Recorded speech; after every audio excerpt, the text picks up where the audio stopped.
मैं हूं doctor Gaurav Garg, dermatologist, trichologist and hair transplant surgeon at Derma Life skin and hair clinic, new Delhi.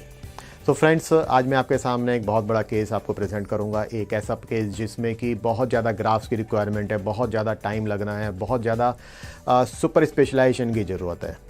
उस case को हमने किस तरह से स्टार्ट किया और किस तरह से हमने उसको उसके मुकाम तक पहुंचाया, आज हम उसके बारे में डिस्कस करेंगे।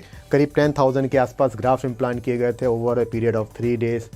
Now you can see the results are just coming up. ये केवल 4 महीने के बाद के रिजल्ट्स हैं एंड यू कैन सी कि फ्रंट जो इनका है बहुत अच्छे से डेवलप हो रहा है। पूरे सिर पे यदि आप अनदर व्यू देखेंगे तो पूरे सिर पे भी इनके जो है बाल फ्रंट से लेके पीछे तक इक्वल डेंसिटी के साथ ग्रो होते जा रहे हैं। In another video another photograph up to this area, जहाँ तक इनका बॉल्डनेस था वहाँ तक हमने ग्राफ्ट पूरे इम्प्लांट किए हैं विद नेचुरल डायरेक्शन। यदि हम साइड प्रोफाइल की बात करते हैं तो साइड प्रोफाइल इनकी बहुत अमेजिंग आ रही है। बालों का डायरेक्शन एकदम नेचुरल है। कोई ये गैस नहीं कर सकता था कि ये रिजल्ट्स ट्रांसप्लांट के हैं। एवरीवन इज़ आस्किंग हिम कि आप क्या मेडिसिन यूज़ कर रहे हो, आप क्या लगा रहे हो, कुछ हमें भी बताओ ताकि हम भी अपने गंजेपन को छुपा सकें। सो कोई इनको ये नहीं जज कर पा रहा कि इन्होंने एक्चुअल में सर्जरी करवाई हुई है।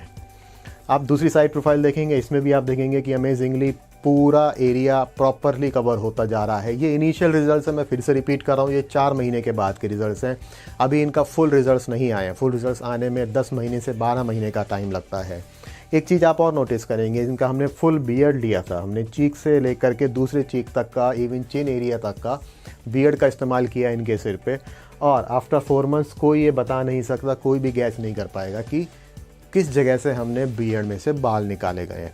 डेंसिटी ऑलमोस्ट इक्वल है इनकी चीक एरिया की। स्कैल्प की बात करेंगे तो स्कैल्प डोनर एरिया भी पूरा वैसा का वैसा ही है। कोई ये नहीं गैस कर सकता कि किस एरिया से बाल निकाले गए हैं, कहाँ से नहीं निकाले गए। तो ये हम लोग बहुत ध्यान रखते हैं कि जब भी आप सर्जरी करवाते हैं तो सर्जरी के बाद जो आपका डोनर एरिया है वो डिप्लीट नहीं होना चाहिए। वो ऐसा लगना नहीं चाहिए कि वहाँ से बाल निकाले गए या आपने उस जगह से डोनेट किया हुआ है। वहाँ पे बॉल्ड पैचेस नहीं पड़ने चाहिए। अब हम आते हैं इनके क्राउन एरिया की तरफ। क्राउन एरिया में जो वर्ल बनता है, जहाँ पे के बाल घूमते हैं, वो भी प्रॉपरली डेवलप हो रहा है। वहाँ पर भी रिजल्ट्स अपीयर हो रहे हैं। Another view of the crown आप देख सकते हैं, यहाँ से लेके यहाँ तक, साइड से लेके दूसरी साइड तक प्रॉपरली बाल ग्रो हो रहे हैं। सो ये इनिशियल रिजल्ट्स हैं। 4 months में हमने इतना अचीव कर लिया है, तो डेफिनेटली नेक्स्ट 4 to 5 months में ऑलमोस्ट एरिया कवर हो जाएगा। हाँ, जो भगवान ने डेंसिटी दी थी शायद उतनी तो हम कभी अचीव नहीं कर पाएंगे, पर पेशेंट को हम काफ़ी सेटिस्फेक्शन दे सकते हैं, काफ़ी हद तक उसको हम गंजेपन से छुटकारा दिला सकते हैं। यदि आपको मेरा वीडियो पसंद आया तो प्लीज़ इसको लाइक कीजिए, हमारे चैनल को सब्सक्राइब कीजिए ताकि आपको हम इस तरह की नई नई जानकारी टाइम टू टाइम देते रहें। Thank you.